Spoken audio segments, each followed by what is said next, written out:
నమస్తే welcome to Sakshi education this is Ram కేంద్ర ప్రభుత్వ ఉద్యోగాల కోసం సన్నద్ధమవుతున్నటువంటి అభ్యర్థులకు శుభవార్త నేషనల్ స్మాల్ ఇండస్ట్రీస్ కార్పొరేషన్ నుంచి మొత్తం 70 డిప్యూటీ మేనేజర్ ఉద్యోగాలకు సంబంధించినటువంటి భర్తీకి నోటిఫికేషన్ విడుదలైంది మరి ఈ పోస్టులకు ఉండాల్సినటువంటి కనీస విద్యార్హతలు ఏంటి ఏజ్ లిమిట్ ఏ విధంగా ఉండాలి మరి ముఖ్యంగా ఈ పోస్టులకు సెలక్షన్ ప్రాసెస్ ఏ విధంగా ఉంటుంది అనే విషయాల గురించి ఈ వీడియోలో పూర్తిగా తెలుసుకునేటువంటి ప్రయత్నం చేద్దాం ముందుగా ఈ వీడియోని చూస్తున్నటువంటి ప్రతి ఒక్కరు కూడా ఈ వీడియోని తప్పకుండా లైక్ చేయండి అలాగే మీరు ఇంకా సాక్షి ఎడ్యుకేషన్ని సబ్స్క్రైబ్ చేసుకోకపోతే ఇప్పుడే సబ్స్క్రైబ్ చేసుకోండి అయితే మనకు నేషనల్ స్మాల్ ఇండస్ట్రీస్ కార్పొరేషన్ నుంచి మొత్తం 70 ఉద్యోగ ఖాళీలు అయితే మనకు రిలీజ్ అవ్వడం జరిగింది ఇందులో మనకు చాలా పోస్టులు ఉన్నాయి అంటే ఈ 70లోనే మనకు మేనేజర్ డిప్యూటీ మేనేజర్ సంబంధించినటువంటిది దాంట్లో వివిధ విభాగాల కింద మనకు డివైడ్ చేసి ఇవ్వడం జరిగింది అయితే ఈ విభాగాలన్నీ చూసినట్లయితే మనకు కొన్నిట్లో 1 2 కొన్నిట్లో 4 కొన్నిట్లో 5 కొన్నిట్లో 7 ఈ విధంగా డివైడ్ చేసి ఉన్నాయి కంప్లీట్ నోటిఫికేషన్ సంబంధించినటువంటిది ఆ పీడిఎఫ్ ఏదైతే ఉందో ఈ వీడియో కింద డిస్క్రిప్షన్లో ఉంటుంది మనం కేవలం ముఖ్యమైన అప్డేట్స్ మాత్రమే ఈ వీడియో తెలుసుకునేటువంటి ప్రయత్నం చేద్దాం ఓకేనా అయితే ఇక్కడ మనకు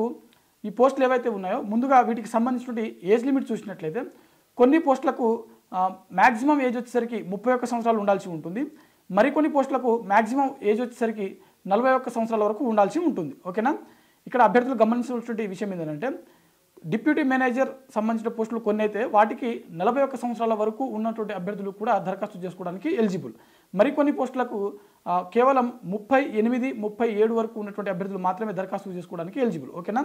అయితే నేను మళ్ళీ చెప్తున్నాను ఈ 70 పోస్టులు దాదాపుగా 7 నుంచి 8 విభాగాలుగా డివైడ్ చేసి ఇక్కడ మనకు ఇవ్వడం జరిగింది సో డీటెయిల్డ్ నోటిఫికేషన్ కోసం మీరు ఈ వీడియో కింద డిస్క్రిప్షన్లో క్లియర్గా చూడొచ్చు దరఖాస్తు సంబంధించిన డేట్స్ చూసినట్లయితే మనకు అక్టోబర్ 27న వీటికి సంబంధించినటువంటి దరఖాస్తు ప్రక్రియ అనేది మొదలవడం జరుగుతుంది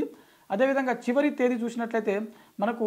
నవంబర్ 16వ తేదీన వీటికి సంబంధించినటువంటి దరఖాస్తు ప్రక్రియ అనేది పూర్తవడం జరుగుతుంది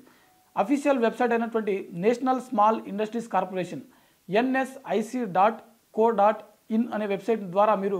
లాగిన్ అయ్యి వీటికి సంబంధించినటువంటి దరఖాస్తు అనేది చేసుకోవచ్చు అదేవిధంగా వీటికి సంబంధించినటువంటి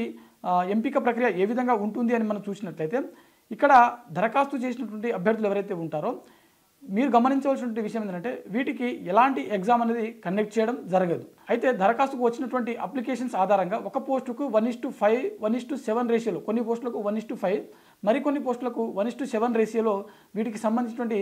అభ్యర్థులను షార్ట్ లిస్ట్ చేయడం జరుగుతుంది వారందరినీ ఇంటర్వ్యూకి పిలిచి ఇంటర్వ్యూ ఆధారంగా వారు ఇంటర్వ్యూలో ఇచ్చినటువంటి పర్ఫార్మెన్స్ ఆధారంగా తుది జాబితా అనేది తయారు చేయడం జరుగుతుంది సో ఇది మనకు నేషనల్ స్మాల్ ఇండస్ట్రీస్ కార్పొరేషన్ నుంచి విడుదలైనటువంటి మేనేజర్ డిప్యూటీ మేనేజర్ సంబంధించినటువంటి పోస్టుల యొక్క భర్తీకి సంబంధించిన కంప్లీట్ డీటెయిల్స్ ఇది ఇవాల్టి వీడియో చూస్తూనే ఉండండి మరిన్ని జాబ్ అప్డేట్స్ కోసం Sakshi education thanks for watching thank you all